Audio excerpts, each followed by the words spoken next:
तो hello everyone, my self दीपक। तो कैसे आप लोग? आई होप कि आप सब अच्छे होंगे। तो गाइस, अभी का होने वाला है बिजनेस स्टडी को देखेंगे। बिजनेस स्टडी में एनालाइज करने के बाद ही only mostly VBI objective and subjective question रहेगा। तो गाइस, जैसा कि अभी question bank, model paper and book, ये तीनों को एनालाइज करने के बाद ये वीडियो बन रहा है। इस वीडियो के अंदर जितने भी क्वेश्चन रहेंगे ना, ओनली मोस्टली वीबीआई रहेंगे, चैप्टर वाइज रहेगा। जो चैप्टर में से ऐसा कौन सा क्वेश्चन जो बार बार रिपीटेड हो, हर बार जितने बार एग्जाम हो उसमें 19-20 करके रिपीटेड कर दिया हो, सिर्फ उसी क्वेश्चन को देखेंगे। तो गाइस, इसका पीडीएफ नोट्स प्रोवाइड कराएंगे, जो PDF video description and comment box में पिन मिलेगा। तो गाइस, अभी तक अपने चैनल को सब्सक्राइब नहीं किया तो सबसे पहले अपने चैनल को सब्सक्राइब कर लीजिए। तो चलिए हम देखना स्टार्ट करते हैं। और अभी तक अपने चैनल नहीं सब्सक्राइब तो सबसे पहले सब्सक्राइब कर लो, क्योंकि इस पर बिजनेस स्टडी हो, अकाउंटेंसी हो, ईपीएस हो, इकोनॉमिक्स, ये सारे सब्जेक्ट का प्रिपेयर कराया जाता है। तो गाइस, इससे पहले अकाउंटेंसी का जो ओनली मोस्टली वीबीआई क्वेश्चन सब उसको अपलोड कर दिया गया है। तो अभी जो हम देखने वाले बिजनेस स्टडी देखेंगे। तो चलिए 1 से लेकर 4 चैप्टर तक हम इस वीडियो के अंदर देखेंगे। तो चलिए गाइस, हम देखना स्टार्ट करते हैं। जैसा कि आपको पहले ही बता दिया गया कि इसके अंदर ओनली मोस्टली वीवीआई क्वेश्चन रहेगा, नॉर्मली क्वेश्चन नहीं रहेगा। और चैप्टर वाइज ऐसा कौन कौन चैप्टर जैसे वेरी इंपॉर्टेंट क्वेश्चन सब जो हर बार बोर्ड एग्जाम पूछा जाता है। जैसा कि पहले बताया गया कि business study, model paper and question bank को एनालाइज करने के बाद ये वीडियो बन रहा है। तो चलिए हम गाइस देखना स्टार्ट करते हैं। मेरा फर्स्ट चैप्टर प्रबंध की प्रकृति एवं महत्व।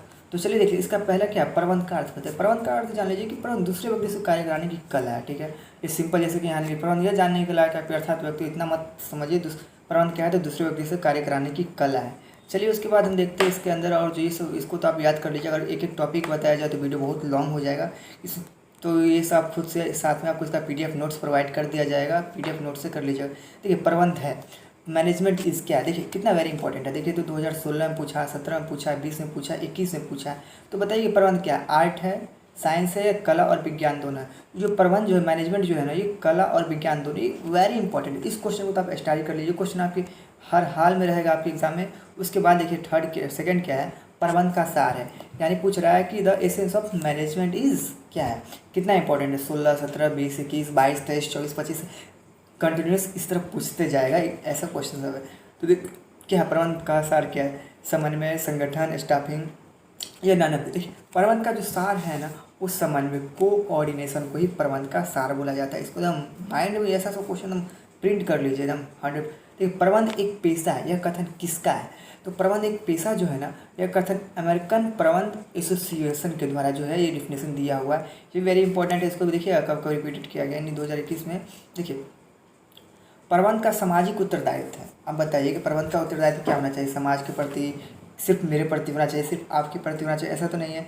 तो ये जो है ना, ये प्रबंध क्या है, ये जो प्रबंध का सामाजिक उत्तरदायित्व ये सभी के प्रति होना चाहिए। देखिए क्वेश्चन नंबर 5 देखिए कि प्रबंध कला है, management is an art of. Very important question. देखिए 2021 में पूछा है, स्वयं काम करने की, दूसरे से काम लेने की, एवं स्वयं काम करने एवं दूसरे से काम लेने दोनों की। जैसा कि पहले बता दिया कि प्रबंध क्या है, दूसरे व्यक्ति से काम कराने की कला और साथ में करने की भी। तो इसका जो आंसर होगा क्या होगा, सी होगा। चलिए क्वेश्चन नंबर 6 देखते हैं कि प्रबंध की प्रकृति है, the nature of management is. देखिए पिछले साल पूछा है, जन्मजात प्रतिभा के रूप में।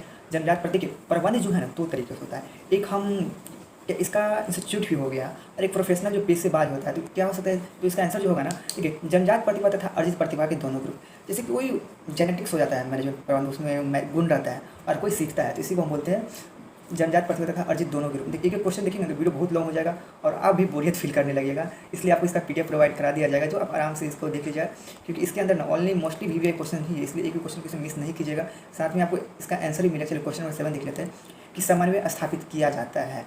तो अभी इससे पहले देखिए कि समन्वय जो स्थापित, समन्वय का क्या मतलब है, मित्रता, कंडीशन, शांति रहे। एक आठ लोगों का दोस्त होता है, दोस्तों में एक लीडर होता है जो दोस्त को कंट्रोल रहता है, कोई झगड़ा ना करे तो उसको देखने का काम करता है। तो इसी में कि समन्वय का स्थापित, समन्वय का मतलब ये कि मित्रता भावना, दोस्ती भावना होना चाहिए, ना कि झगड़ा लड़ाई होना चाहिए। तो क्या होना चाहिए, इसका आंसर क्या होगा। तो क्या आप बताइए, आप अकेले हैं, अकेले में चाहेगा मैं समन्वय स्थापित करूँगा अकेले रह, तो ऐसा पॉसिबल है। तो समन्वय का मतलब कि जब ग्रुप रहे, 8-10 लड़का रहे, काफ़ी लोग रहे, उसी के बीच जो समन्वय स्थापित किया जा सकता है। तो समन्वय जो स्थापित होगा समूह के मध्य होगा, बिटवीन ग्रुप या बिटवीन डिपार्टमेंट या बिटवीन मैनेजमेंट वर्कर। देखिए तो इसका जो आंसर देखिए, सभी कंडीशन समूह में भी होगा, विभाग के मध्य भी होगा, कर्मचारी, प्रबंध एवं कर्मचारी, ये सब क्या, एक से अधिक लोग, अकेला में कहीं प्रबंध, अकेला में कभी समन्वय नहीं होगा। तो हमेशा इसका आंसर जो होगा ऑल ऑफ द एबव होगा, यानी कि इसका आंसर समन्वय। देखिए कोऑर्डिनेशन इज, देखिए वेरी इंपॉर्टेंट है। 2016, 17 इतना वेरी इंपॉर्टेंट है, इतना रिपीटेड क्वेश्चन है, फिर भी आप लोग इसको थोड़ा सा नज़रअंदाज कर देते हैं। पूछ रहा है कि सम्मान में कोऑर्डिनेशन इज ऐच्छिक है, आवश्यक है या अनावश्यक है या समय की बर्बाद। चलिए इसका देख लीजिए, तो बता दें कि इसका जो आंसर होगा ना वो क्या होगा, नहीं तो आप बोलिए स्किप कर दिए। तो वेरी इंपॉर्टेंट है, आवश्यक है, होना चाहिए, नेसेसरी है। चलिए अब 13 है, 14 है, वेरी इंपॉर्टेंट क्वेश्चन सब है, सबको आप देख लीजिए, PDF मिलेगा इस साथ में आपको। एक बार सेकंड चैप्टर को देख लीजिए। चलिए इसका एक लॉन्ग क्वेश्चन देख ले कि प्रबंध क्या है। प्रबंध क्या है, जो डिफिनेशन आपको पहले बताया वो डिफिनेशन लिख दीजिए। यहाँ पर आपको जो डिफिनेशन समझ में आ रहा है वो डिफिनेशन लिखिए, आप पे डिपेंड करता है। प्रबंध के स्तरों से आपसे क्या अभिप्राय है, जैसा कि आप सभी जानते हैं ना, प्रबंध का जो स्तर है वो 3 स्तर होता है, उच्च स्तर, मध्य स्तर, निम्न स्तर। अब बताइए कोई एक उच्च स्तर वाला सिर्फ चाहे कंट्रोल करना तो नहीं होगा, इसलिए अगर ज़्यादा समझना है तो प्रबंध का स्तर होता है संगठन विभिन्न पदों के बीच एक रेखा अंकित करने से, जैसे बोलता है क्लास 1 है, क्लास 2 है, क्लास 3, ठीक है, एक रेखा अंकित करना है। तो सब अपने आप में समझ नहीं, मैं हाई लेवल का हूँ, मैं मैनेजर हूँ यहाँ का, मैं मैनेजर, इसलिए एक रेखा अंकित करना जरूरी है। चलिए हम आगे देखिए कि प्रबंध का और क्या क्वेश्चन है मेरा। क्वेश्चन नंबर है, क्या प्रबंध एक पेशा है। देखिए बहुत वेरी इंपॉर्टेंट क्वेश्चन है। प्रबंध को अभी पेशा कहना तर्क संगत नहीं है। देखिए प्रबंध एक औपचारिक शिक्षा प्रशिक्षण तथा महत्व का बढ़ता जा रहा है, पहले नहीं था, अब जो है ना, अब नया में इंस्टीट्यूट है, कॉलेज आ रहा है कि स्पेशलिस्ट मैनेजमेंट का तैयारी किया जाए, बट पहले ऐसा नहीं था। पहले क्या था, जन्मजात प्रतिभा के रूप में ही था, इसलिए तर्क संगत नहीं है। और आगे डीपली जानना है तो आपको इसका PDF रहेगा या PDF में देख लीजिए। प्रबंध के 2 कार्य बताएं। तो प्रबंध का जो 2 कार्य है ना, अब कुछ भी प्लानिंग, ऑर्गेनाइजिंग, कंट्रोलिंग, कोऑर्डिनेशन, ये सब क्या प्रबंध का कार्य ही ना है। तो ये सब आप लिख सकते हैं, आपको 5-6 कार्य है जिसमें से आपको जो याद रहे आसानी से आप सब लिख सकते हैं।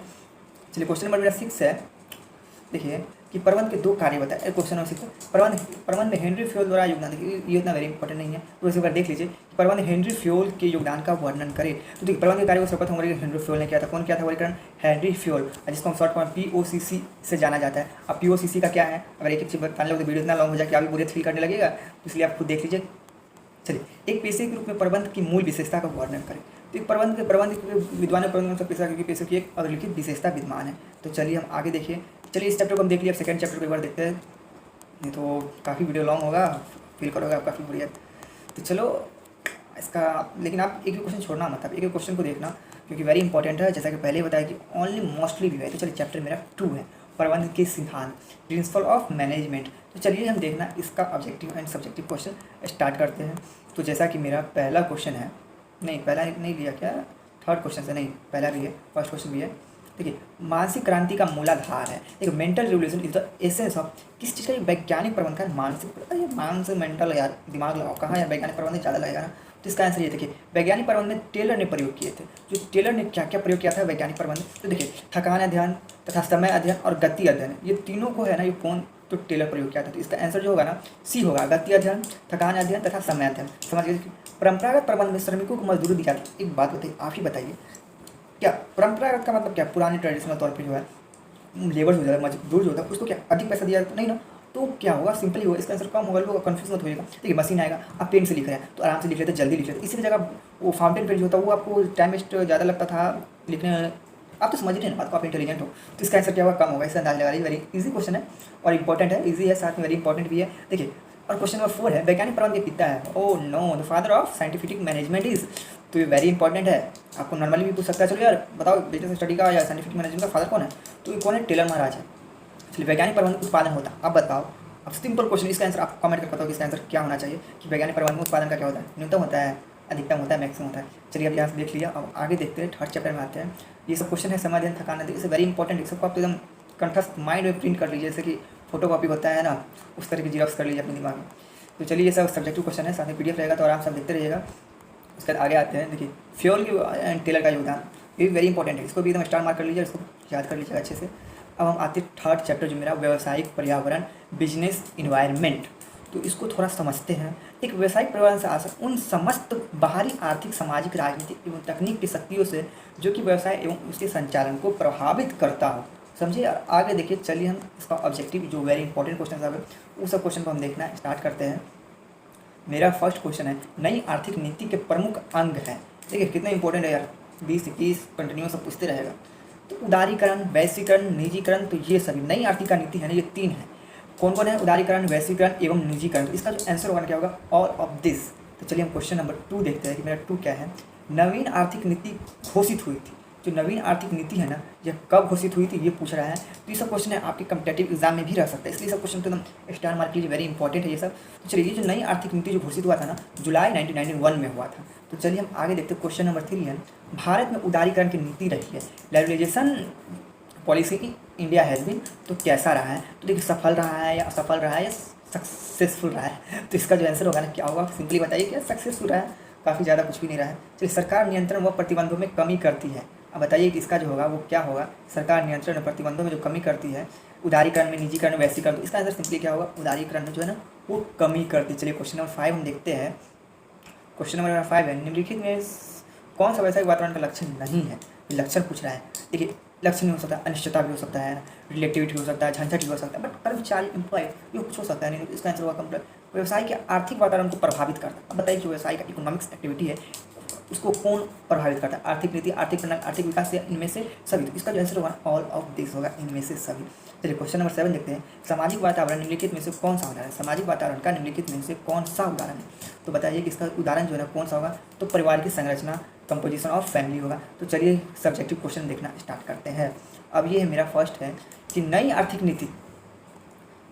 नीति के 2 प्रमुख उद्देश्यों को लिखिए। देखिए नई आर्थिक नीति के प्रमुख उद्देश्य, देखिए वैश्वीकरण के क्षेत्र में प्रवेश करना और अर्थव्यवस्था को अधिक क्या है बाजारोन्मुखी बनाना। ठीक है, ये ऑप्शन ये याद कर लीजिएगा। व्यवसायिक प्रणाली विभिन्न आयामों को बताइए, जो विभिन्न आयाम है ये सब दिया।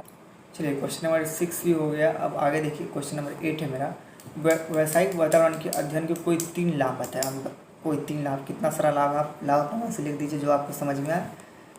चलिए आगे देखिए, और लॉन्ग क्वेश्चन सब है, ये क्वेश्चन सब वेरी इंपॉर्टेंट है, आप सबको तो याद ही कर लीजिए, माइंड में सेट कर लीजिए। देखिए उदारीकरण, वैश्वीकरण के भारत व्यवसाय तथा उद्योग, ये सब आप याद कर लीजिए, काफ़ी लॉन्ग वीडियो हो जाएगा।